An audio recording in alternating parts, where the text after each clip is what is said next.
Welcome back. R O की test series जारी है जिसकी प्लेलिस्ट चैनल पर बना दी गई है। आप प्लेलिस्ट पर जाकर वीडियोज को देख सकते हैं। आगे बढ़ने से पहले आपसे कहना चाहूँगा, यदि वीडियो पसंद आए तो लाइक करें, शेयर करें और चैनल को सब्सक्राइब नहीं किया है तो सब्सक्राइब कर लें तथा बेल आइकन को प्रेस कर लें, जिससे हमारे आने वाले वीडियो का नोटिफिकेशन आपको मिलता रहे। वीडियो का पहला प्रश्न है, निम्नलिखित में से कौन सी जोड़ी संस्था और संविधान के अनुच्छेद सुमेलित है? राष्ट्रीय आपातकाल अनुच्छेद 318, भारत का निर्वाचन आयोग अनुच्छेद 324, संघ लोक सेवा आयोग अनुच्छेद 332, नियंत्रक एवं महालेखा परीक्षक अनुच्छेद 351। यहां पर जो सही सुमेलित है वह है ऑप्शन बी। अगर बात करें राष्ट्रीय आपातकाल की तो है अनुच्छेद 352, संघीय लोक सेवा आयोग अनुच्छेद 315, नियंत्रक एवं महालेखा परीक्षक अनुच्छेद 148। नेक्स्ट क्वेश्चन, 1957 में किस समिति ने भारत में त्रिस्तरीय पंचायत राज की सर्वप्रथम सिफारिश की थी? अशोक मेहता समिति, शीतलवाड़ा समिति, बलवंत राय मेहता समिति, हनुमंतैया समिति। Right option is C, Balwant Rai Mehta समिति। सामुदायिक विकास कार्यक्रम तथा राष्ट्रीय प्रसाद सेवा के असफल होने के बाद पंचायत राज व्यवस्था को मजबूत बनाने की सिफारिश करने के लिए 1957 ईस्वी में बलवंत राय मेहता की अध्यक्षता में ग्रामोद्धार समिति का गठन किया। इस समिति ने भारत में त्रिस्तरीय पंचायती राज व्यवस्था यथा ग्राम या नगर पंचायत, तहसील पंचायत और जिला पंचायत को स्थापित करने की सिफारिश के साथ यह सिफारिश भी की थी कि लोकतांत्रिक विकेंद्रीकरण की मूल इकाई प्रखंड या समिति के स्तर पर होनी चाहिए। इस समिति ने ग्रामों के समूह के लिए प्रत्यक्षता निर्वाचित पंचायतों, खंड स्तर पर निर्वाचित तथा नामित सदस्यों वाली पंचायत समितियों तथा जिला स्तर पर जिला परिषद गठित करने का सुझाव दिया। क्वेश्चन नंबर 3, यदि पंचायत भंग होती है तो किस अवधि के अंदर निर्वाचन होंगे? 1 माह, 3 माह, 6 माह, 1 वर्ष। सही ऑप्शन है ऑप्शन सी, 6 माह। भारतीय संविधान के 73वें संविधान संशोधन अधिनियम 1992 द्वारा संविधान में भाग 9 जोड़ा गया। इस भाग में 16 नए अनुच्छेद और एक नई अनुसूची 11वीं अनुसूची जोड़ी गई है। इस भाग में पंचायतों के गठन, अनुच्छेद 343 खा, उसके निर्वाचन शक्तियां इत्यादि का वर्णन किया गया है। इसके अनुसार यदि पंचायत भंग होती है तो 6 माह के अंदर निर्वाचन होना आवश्यक है। क्वेश्चन नंबर 4, निम्नलिखित में से भारत का पहला नगर निगम स्थापित हुआ था? कलकत्ता, मद्रास, बंबई, दिल्ली। सही ऑप्शन है ऑप्शन बी, मद्रास। भारत में पहले नगर निगम की स्थापना पूर्व प्रेसिडेंसी नगर मद्रास में 1688 ईस्वी में की गई थी। इसके बाद 1726 ईस्वी में मुंबई तत्कालीन बंबई एवं कोलकाता तत्कालीन कलकत्ता में स्थापना की गई थी। क्वेश्चन नंबर 5, 26 नवंबर 1949 को अंगीकृत भारतीय संविधान की प्रस्तावना में शब्द सम्मिलित नहीं थे। समाजवादी, पंथ निरपेक्ष, अखंडता, गणराज्य। जो नहीं थे वह थे समाजवादी, पंथ निरपेक्ष, अखंडता। Option A. समाजवादी, पंथ निरपेक्ष एवं अखंडता शब्द 26 नवंबर 1949 को अंगीकृत भारतीय संविधान की मूल प्रस्तावना में सम्मिलित नहीं थे। इन्हें 42वें संविधान संशोधन अधिनियम की धारा 3 जनवरी 1977 को भारतीय संविधान की प्रस्तावना में जोड़ा गया था। संविधान की प्रस्तावना संविधान की कुंजी कहा जाता है। प्रस्तावना के अनुसार संविधान के अधीन समस्त शक्तियों का केंद्र बिंदु अथवा स्रोत भारत के लोग ही हैं। प्रश्न नंबर 6, भारत में राजनीतिक व्यवस्था के मूलभूत लक्षण हैं। यह एक लोकतांत्रिक गणतंत्र है। इसमें संसदात्मक रूप की सरकार है। सर्वोच्च सत्ता भारत की जनता में निहित है। यह एक एकीकृत शक्ति का प्रावधान करती है। यहां पर देखा जाए तो चौथा गलत है, 1 2 3 होगा। 1 2 3 कहां पर है? बी में।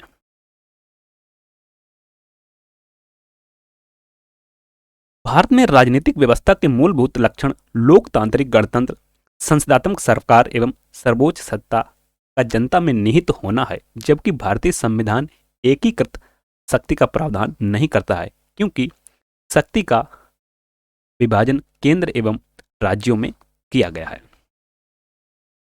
प्रश्न नंबर 7, समानता का अधिकार संविधान के निम्न अनुच्छेदों में से किनके अंतर्गत दिया हुआ है? अनुच्छेद 13, अनुच्छेद 14, अनुच्छेद 15, अनुच्छेद 16। सही ऑप्शन है 14, 15 और 16। अनुच्छेद 14, 15 और 16। 2 3 4 ऑप्शन सी। समानता का अधिकार भारतीय संविधान के अनुच्छेद 14, 15, 16, 17, 18 के अंतर्गत दिया गया है। अनुच्छेद 14 विधि के समक्ष समता, अनुच्छेद 15 धर्म, मूल वंश, जाति, लिंग या जन्म स्थान के आधार पर विभेद का प्रतिषेध, अनुच्छेद 16 लोक नियोजन के विषय में अवसर की समता, अनुच्छेद 17 अस्पृश्यता का अंत, अनुच्छेद 18 उपाधियों का अंत। नीचे दो वक्तव्य दिए गए हैं, कथन और कारण। कथन कहता है राजनीतिक दल लोकतंत्र के जीवन रखते हैं। कारण है लोग खराब शासन के लिए सामान्यतः राजनीतिक दलों को कोसते हैं। उपरोक्त के संदर्भ में निम्नलिखित में से एक सही है। ए और आर दोनों सही हैं और आर सही स्पष्टीकरण है ए का। ए आर दोनों सही हैं किंतु आर सही स्पष्टीकरण नहीं है ए का। ए सही है किंतु आर गलत है। ए गलत है किंतु आर सही है। यहां पर जो सही होगा वह है ए। ए और आर दोनों सही हैं, आर सही स्पष्टीकरण है ए का। किसी भी देश में प्रजातांत्रिक शासन व्यवस्था में राजनीतिक दल लोकतंत्र का जीवन रक्त होता है, अतः कथन ए सही है। पुनः लोग खराब शासन व्यवस्था के लिए सामान्यतः राजनीतिक दलों को कोसते हैं, अतः कारण आर भी सही है। क्वेश्चन नंबर 9, भारत के संविधान के अंतर्गत विषय तथा संबंधित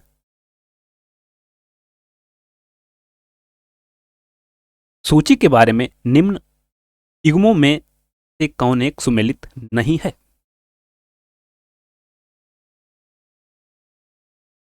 वन संवर्ती सूची, शेयर बाजार संवर्ती सूची, डाकघर बचत बैंक संघीय सूची, जन स्वास्थ्य राज्य सूची। यहां पर जो सुमेलित नहीं है वह है शेयर बाजार। शेयर बाजार संघीय सूची का विषय है। प्रश्न नंबर 10, संघीय संसद राज्य सूची के विषय पर भी कानून बना सकती है। अंतरराष्ट्रीय समझौतों को प्रभावी बनाने हेतु संबंधित राज्य की सहमति से राज्य में राष्ट्रपति शासन लागू रहने की अवस्था में राष्ट्रीय हित में जब राज्यसभा 2/3 बहुमत से इस हेतु प्रस्ताव पारित करे। उठ 1, 2 और 3, 1, 2 और 4, 2, 3 और 4, डी ए सभी। यहां पर सही होगा ऑप्शन डी ए सभी। भारतीय संविधान के अनुसार संघीय संसद राज्य सूची की उपरोक्त चारों स्थितियों में कानून बना सकती है। अनुच्छेद 253 के तहत अंतरराष्ट्रीय समझौतों को प्रभावी बनाने हेतु, अनुच्छेद 252 के तहत 2 या 2 से अधिक राज्यों की सहमति से उन राज्यों के लिए, अनुच्छेद 357 के तहत राज्य में राष्ट्रपति शासन लागू करने की अवस्था में, अनुच्छेद 249 के तहत राष्ट्रीय हित में जब राज्यसभा 2/3 बहुमत से इस हेतु प्रस्ताव पारित करे, अनुच्छेद 250 के तहत आपात की उद्घोषणा के प्रवर्तन में रहने पर भी संसद राज्य सूची के विषय पर कानून बना सकती है। प्रश्न नंबर 11, भारतीय राजनीतिक व्यवस्था में कार्यपालिका के अधीन रहकर कार्य करती है। न्यायपालिका, विधानपालिका, चुनाव आयोग, संघ लोक सेवा आयोग। सही ऑप्शन होगा विधानपालिका। जो कार्यपालिका है वह विधानपालिका के अधीन रहकर कार्य करती है। कार्यपालिका की प्रमुख मंत्रिपरिषद को विधायिका के अधीन रहकर कार्य करना पड़ता है। व्यवस्थापिका अगर कार्यपालिका के कार्य से असंतुष्ट है तो अविश्वास प्रस्ताव कर के हटा सकती है। पंचायती राज की त्रिस्तरीय प्रणाली में आते हैं ग्राम पंचायत, पंचायत समिति, ब्लॉक समिति। ग्राम पंचायत, ब्लॉक समिति, जिला परिषद। ब्लॉक समिति, जिला परिषद, पंचायत समिति। ग्राम पंचायत, पंचायत समिति, जिला परिषद। सही है ग्राम पंचायत, पंचायत समिति और जिला परिषद। भारत में पंचायती राज व्यवस्था का शुभारंभ 2 अक्टूबर 1959 को राजस्थान राज्य के नागौर नामक स्थान पर तत्कालीन प्रधानमंत्री पंडित जवाहरलाल नेहरू द्वारा किया गया था। संविधान के 73वें संविधान संशोधन द्वारा पंचायती राज को संवैधानिक दर्जा प्रदान किया गया है। इसके अंतर्गत त्रिस्तरीय प्रणाली अपनाई गई है। ये हैं ग्राम पंचायत, पंचायत समिति, जिला परिषद। नेक्स्ट क्वेश्चन, संविधान का 73वां संशोधन संबंधित है राष्ट्रपति पर महाभियोग से, चुनाव आयोग की नियुक्ति से, शैक्षणिक संस्थाओं में सीटों के आरक्षण से, पंचायती राज से। सही ऑप्शन है ऑप्शन डी, पंचायती राज प्रणाली से। संविधान के 73वें संविधान संशोधन द्वारा पंचायती राज प्रणाली को संवैधानिक दर्जा दिया गया है। इसे संविधान की 11वीं अनुसूची में रखा गया है। इसके लिए अलग से चुनाव आयोग की व्यवस्था भी की गई है। प्रश्न नंबर 14, भारत के विभिन्न राजनीतिक दलों को राष्ट्रीय या क्षेत्रीय दल का दर्जा देने का अधिकार किसको है? संसद को, राष्ट्रपति को, चुनाव आयोग को, सर्वोच्च न्यायालय को। सही ऑप्शन है ऑप्शन सी, चुनाव आयोग को।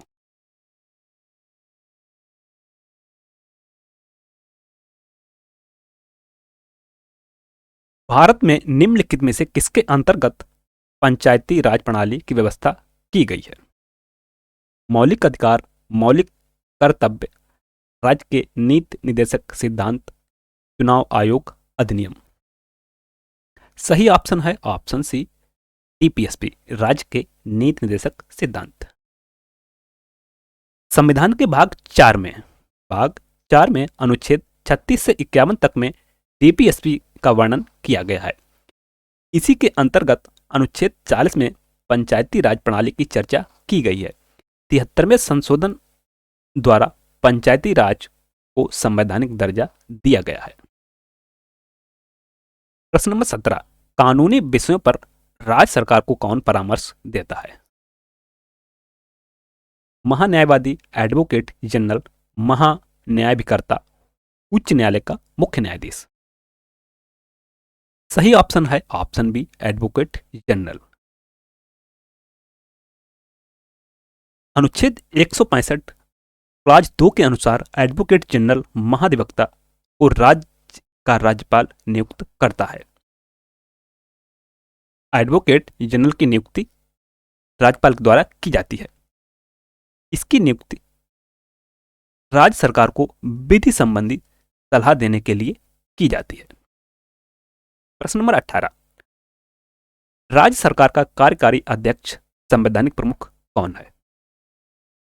मुख्यमंत्री, राज्यपाल, मुख्यमंत्री का सचिव, मुख्य सचिव। सही ऑप्शन है ऑप्शन बी, राज्य सरकार का संवैधानिक प्रमुख राज्यपाल होता है। अनुच्छेद 154 के अनुसार राज्य की कार्यपालिका शक्ति का प्रधान राज्यपाल होता है और राज्यपाल में ही कार्यपालिका शक्ति निहित होती है। वह इसका प्रयोग संविधान के अनुसार स्वयं या अपने अधीनस्थ अधिकारियों के द्वारा करता है। प्रश्न नंबर 19, 42वें संविधान संशोधन के 10 आचार आदेशों को किस नाम से जाना जाता है? मौलिक अधिकार, मौलिक कर्तव्य, पंचायती राज के सिद्धांत, राज्य के नीति निर्देशक सिद्धांत। सही ऑप्शन है ऑप्शन बी, मौलिक कर्तव्य। मौलिक कर्तव्यों को 42वें संविधान संशोधन अधिनियम 1976 के द्वारा संविधान में शामिल किया गया था। 42वें संविधान संशोधन अधिनियम 1976 ईस्वी के द्वारा संविधान में भाग 4 का में अनुच्छेद 51 ए में 10 मौलिक कर्तव्यों को जोड़ा गया है। मौलिक कर्तव्यों को पूर्व सोवियत संघ के संविधान से लिया गया है। 42वें संविधान संशोधन को लघु संविधान का दर्जा भी दिया गया है। वर्तमान में 11 मौलिक कर्तव्य हैं। अनुच्छेद 51 के में बच्चों के प्राथमिक शिक्षा से संबंधित अभिभावकों के कर्तव्य का उल्लेख है। प्रश्न नंबर 20, भारत निम्नलिखित में से भारत में मौलिक कर्तव्य कौन सा है? न्यायपालिका से कार्यपालिका का पृथक्करण क्या है? डीपीएसपी। हमारी मिलीजुली संस्कृति की समृद्ध विरासत को संरक्षित करना एवं महत्व प्रदान करना, बच्चों के लिए मुफ्त और अनिवार्य शिक्षा, छुआछूत की परंपरा को समाप्त करना। यहां पर जो सही है वह है ऑप्शन बी। हमारी मिलीजुली संस्कृति की समृद्ध विरासत को संरक्षित करना एवं महत्व प्रदान करना मौलिक कर्तव्य में शामिल है। बच्चों के लिए मुफ्त एवं अनिवार्य शिक्षा मूल अधिकार में अनुच्छेद 21A में, छुआछूत की परंपरा को समाप्त करना, अस्पृश्यता का अंत अनुच्छेद 17 में, 42वें संविधान संशोधन 1976 ईस्वी के द्वारा मौलिक कर्तव्यों को संविधान के भाग 4 का में अनुच्छेद 51A में जोड़ा गया। कुल मौलिक कर्तव्य 11 हैं, जिनमें से एक हमारी मिलीजुली संस्कृति की समृद्ध विरासत को संरक्षित करना एवं महत्व प्रदान करना भी है। प्रश्न नंबर 21, निम्न विधेयकों में से किस एक का भारतीय संसद के दोनों सदनों द्वारा अलग अलग विशेष बहुमत से पारित होना आवश्यक है? ऑप्शन हैं साधारण विधेयक, धन विधेयक, वित्त विधेयक, संविधान संशोधन विधेयक। सही ऑप्शन है ऑप्शन डी, संविधान संशोधन विधेयक। संविधान संशोधन विधेयक को भारतीय संसद के दोनों सदनों द्वारा अलग अलग विशेष बहुमत से पारित होना आवश्यक है। विशेष बहुमत। भारत के संविधान के अनुच्छेद 368 में निहित प्रक्रिया के अनुसार इसमें आवश्यकता अनुसार संशोधन किए जाने का प्रावधान है। भारतीय संविधान में 3 प्रकार से संशोधन किया जा सकता है: साधारण बहुमत द्वारा संशोधन, विशेष बहुमत द्वारा संशोधन, विशेष बहुमत एवं राज्यों के अनुमोदन से संशोधन। प्रश्न नंबर 22, निम्न कथनों पर विचार कीजिए और दिए गए कूट की सहायता से बताइए कि इनमें से कौन सही है। संविधान में यूनियन ऑफ स्टेट्स शब्द प्रयुक्त हुआ है क्योंकि भारतीय राज्यों को अलग होने का अधिकार नहीं है। दूसरा है एस के धर आयोग ने राज्यों के पुनर्गठन हेतु भाषा के आधार की अपेक्षा प्रशासनिक सुविधा को वरीयता दी थी। पंडित नेहरू, सरदार पटेल और पट्टाभी सीतारमैया की अध्यक्षता में कांग्रेस कमेटी राज्यों के पुनर्गठन में भाषाई आधार के पक्ष में नहीं थी। यहां पर जो केवल 1, केवल 2, 2 और 3, ये सभी सही ऑप्शन होगा, ये सभी। ये सभी कथन सत्य हैं। भारतीय संविधान में यूनियन ऑफ स्टेट्स शब्द प्रयुक्त हुआ है क्योंकि भारतीय राज्यों को अलग होने का अधिकार नहीं है। एस के धर आयोग, जिसका गठन 1948 ईस्वी में हुआ था, ने भाषाई आधार पर राज्यों के पुनर्गठन का विरोध करते हुए इस संदर्भ में प्रशासनिक सुविधा को वरीयता दी थी। पंडित जवाहरलाल नेहरू, सरदार वल्लभ भाई पटेल और पट्टाभी सीतारमैया जेबीपी कमेटी की अध्यक्षता में अप्रैल 1949 में प्रस्तुत अपनी संस्तुतियों में भाषाई आधार पर राज्यों के पुनर्गठन का पक्ष नहीं लिया था। प्रश्न नंबर 23, संविधान की उद्देशिका के संबंध में निम्नलिखित कथनों पर विचार करिए और दिए गए कूट की सहायता से बताइए इनमें से कौन सही है। पंडित जवाहरलाल नेहरू द्वारा प्रस्तुत ऑब्जेक्टिव प्रस्ताव अंततोगत्वा उद्देशिका बना। इसकी प्रकृति न्यायोग्य नहीं है, इसका संशोधन नहीं किया जा सकता।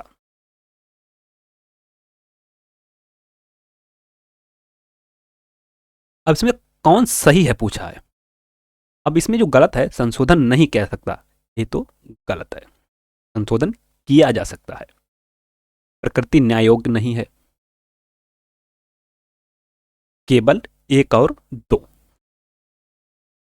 पंडित नेहरू द्वारा 17 दिसंबर 1946 को प्रस्तुत तथा संविधान सभा द्वारा 22 जनवरी 1947 को स्वीकृत ऑब्जेक्टिव प्रस्ताव ही अंततोगत्वा भारतीय संविधान की उद्देशिका बना था।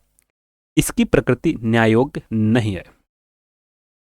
यद्यपि संविधान में प्रविष्ट प्रावधानों को रद्द नहीं कर सकती, तथापि केशवानंद भारती मामले में सर्वोच्च न्यायालय के अनुसार संविधान की उद्देशिका का उपयोग संविधान के अस्पष्ट क्षेत्रों की व्याख्या करने में किया जा सकता। उद्देशिका में संशोधन संभव है तथा 42वें संविधान संशोधन 1976 के द्वारा इसमें समाजवादी, पंथ निरपेक्ष और अखंडता शब्द जोड़े गए थे। उद्देशिका संविधान के प्रावधानों को रद्द नहीं कर सकती है। इसका उपयोग भ्रम को दूर करने में किया जाता है। उद्देशिका का उपयोग इस निष्कर्ष के समर्थन में किया जाता है कि संविधान के मूल ढांचे में कोई परिवर्तन नहीं किया गया है। प्रश्न नंबर 24, निम्नलिखित स्थानों में से कहां शोम्पेन जनजाति पाई जाती है? ऑप्शंस हैं निकोबार द्वीप समूह, लक्षद्वीप द्वीप समूह, नीलगिरी पहाड़ियां, स्पीति घाटी। सही ऑप्शन है ऑप्शन ए, निकोबार द्वीप समूह।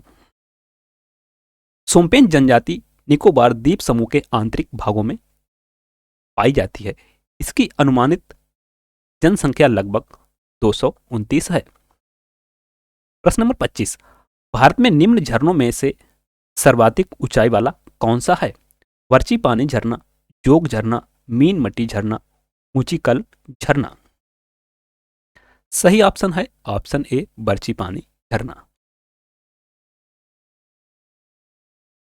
बर्ची पानी झरना उड़ीसा 1308 फीट ऊंचाई, जोग झरना शिमोगा कर्नाटक 829 फीट ऊंचाई, मीन माटी झरना केरल 984 फीट ऊंचाई और ऊंचीकल झरना 1493 फीट ऊंचाई।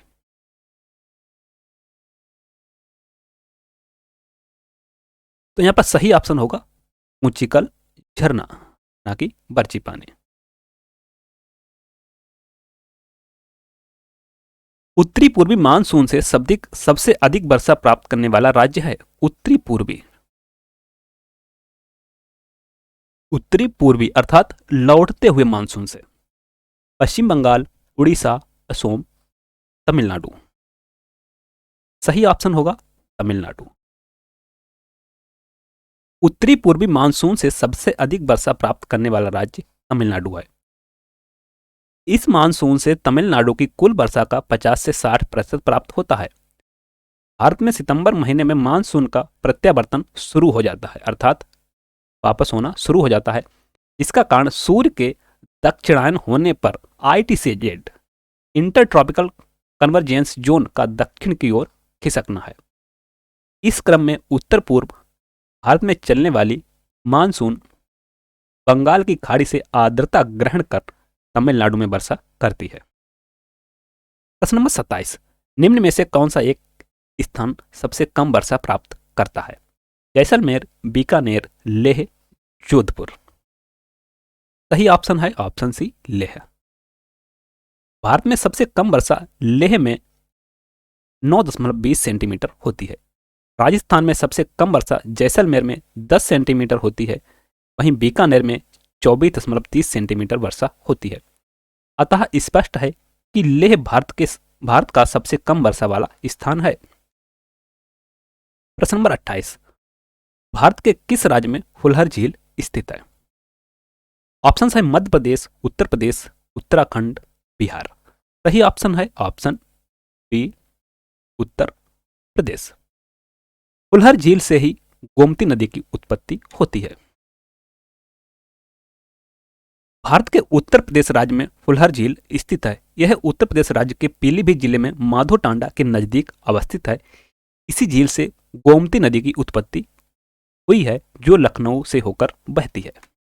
प्रश्न नंबर 29, भारत पाक बगलिहार परियोजना निम्नलिखित नदियों में से किस एक पर स्थित है? सतलज, झेलम, ब्यास, चिनाब। सही ऑप्शन है ऑप्शन डी, चेनाब। भारत पाक बगलिहार परियोजना जम्मू कश्मीर राज्य के डोडा जिले में चेनाब नदी पर स्थित है। भारत का लगभग 30% क्षेत्र 3 राज्यों में समाहित है। ये 3 राज्य हैं राजस्थान, उत्तर प्रदेश और आंध्र प्रदेश। मध्य प्रदेश, आंध्र प्रदेश एवं गुजरात, राजस्थान, मध्य प्रदेश एवं महाराष्ट्र, महाराष्ट्र, आंध्र प्रदेश एवं उत्तर प्रदेश। अगर बात करें सही की तो वह है राजस्थान, मध्य प्रदेश एवं महाराष्ट्र। क्षेत्रफल के अनुसार 30% राज्य इन तीनों राज्यों के अंतर्गत समाहित है। भारत का कुल क्षेत्रफल 32,87,263 वर्ग किलोमीटर है। क्षेत्रफल की दृष्टि से भारत का प्रथम 3 राज्य इस प्रकार हैं। राजस्थान 3,42,239 वर्ग किलोमीटर क्षेत्रफल, मध्य प्रदेश 3,08,000 वर्ग किलोमीटर क्षेत्रफल, महाराष्ट्र 3,07,713 वर्ग किलोमीटर क्षेत्रफल। इन तीनों राज्यों का कुल क्षेत्रफल 9,57,952 वर्ग किलोमीटर है, जो भारत के कुल क्षेत्रफल का 30% है। प्रश्न नंबर 31, भारत की निम्नलिखित जनजातियों में से कौन बहुपतित्व की प्रथा मनाती है? गोंड, नागा, जौनसारी, टोडा। यहां पर जो मनाती है वह है 3 और 4, जौनसारी और टोडा। 3 और 4 कहां पर है? सी में।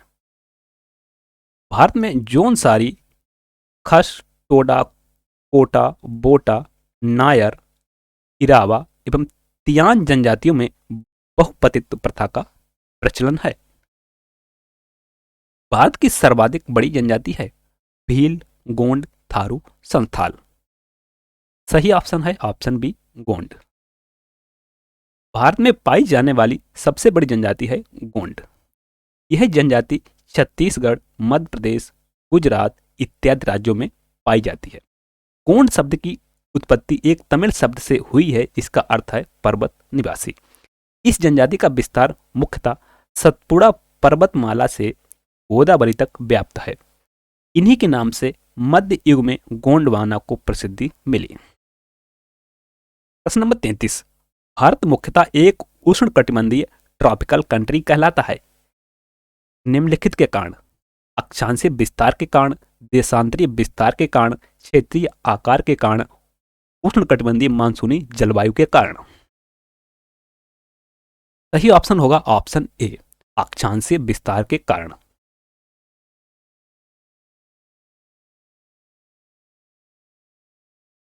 अक्षांशीय विस्तार के कारण भारत प्रमुखता एक उष्णकटिबंधीय ट्रॉपिकल कंट्री कहलाता है।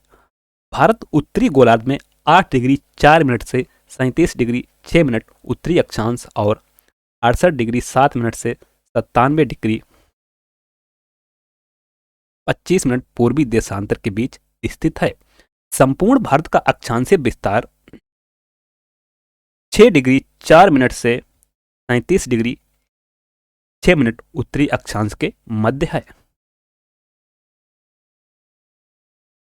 प्रश्न नंबर 34, पश्चिमी घाट है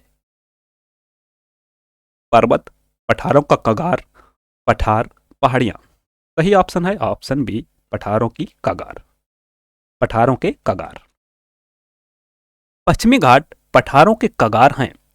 भारत के प्रायद्वीपीय पठार के पश्चिम में पश्चिमी घाट पहाड़ पाया जाता है, जिसे सह्याद्री भी कहते हैं। यह पहाड़ी क्षेत्र पश्चिमी तट के समानांतर ताप्ती नदी की घाटी से कन्याकुमारी तक 1600 किलोमीटर की लंबाई में फैला है। समुद्र की ओर तीव्र ढाल पाया जाता है। इस पहाड़ को कुछ प्रमुख दर्रों के माध्यम से ही पार किया जा सकता है। ये दर्रे हैं थालघाट, भोरघाट, पालघाट, सिनकोट। क्वेश्चन नंबर 35, चंबल घाटी के निर्माण के लिए निम्नलिखित में से कौन सा अपरदन इरोजन उत्तरदायी है? स्प्लैश, सीट, रिल, गली। सही ऑप्शन है गली, इरोजन। चंबल घाटी के निर्माण के लिए गली अपर्दन उत्तरदायी है। प्रश्न नंबर 36, तुलबुल परियोजना निम्नलिखित नदी से संबंधित है। व्यास, रावी, झेलम, सतलज। सही ऑप्शन है ऑप्शन सी, झेलम। तुलबुल परियोजना झेलम नदी से संबंधित है। इस परियोजना से भारत और पाकिस्तान लाभान्वित होने वाले देश हैं। क्वेश्चन नंबर 37, लैटेराइट मिट्टी महत्वपूर्ण रूप से पाई जाती है। मालाबार तटीय क्षेत्र में, बुंदेलखंड में, कोरोमंडल तटीय क्षेत्र में, बघेलखंड में। सही ऑप्शन है ऑप्शन बी, बुंदेलखंड में। लैटेराइट मिट्टी महत्वपूर्ण रूप में बुंदेलखंड में पाई जाती है। इस मिट्टी का निर्माण मानसूनी जलवायु की आर्द्रता एवं शुष्कता के क्रमिक परिवर्तन के परिणाम स्वरूप उत्पन्न विशिष्ट परिस्थितियों में होता है।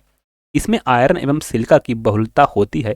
तैलों की टूट फूट से निर्मित होने वाली इस मिट्टी को गहरी लाल लैटेराइट, सफेद लैटेराइट तथा भूमिगत जलवायवी लैटेराइट के रूप में वर्गीकृत किया जाता है।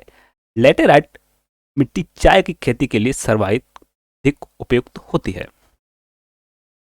अंतिम प्रश्न, भारत में सोयाबीन का सबसे बड़ा उत्पादक राज्य कौन सा है। ऑप्शन है महाराष्ट्र, पंजाब, केरल, मध्य प्रदेश।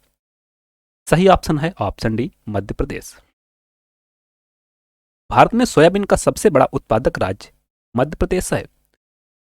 मध्य प्रदेश को सोयाबीन प्रदेश के नाम से भी जाना जाता है। राज्य में खरीफ मौसम की प्रमुख फसल सोयाबीन है। देश के कुल सोयाबीन उत्पादन का अकेले 48% उत्पादित करता है मध्य प्रदेश। सोयाबीन मूलतः चीन की फसल है और जापान, कोरिया, मंगोलिया में इसके कृषि प्रदेश हैं। Thanks for watching. वीडियो को लाइक करें, शेयर करें और चैनल को सब्सक्राइब नहीं किया है तो सब्सक्राइब करें तथा बेल आइकन को प्रेस कर लें, जिससे हमारे आने वाले वीडियो का नोटिफिकेशन आपको मिलता रहे। इसी के साथ जय हिंद, नमस्कार।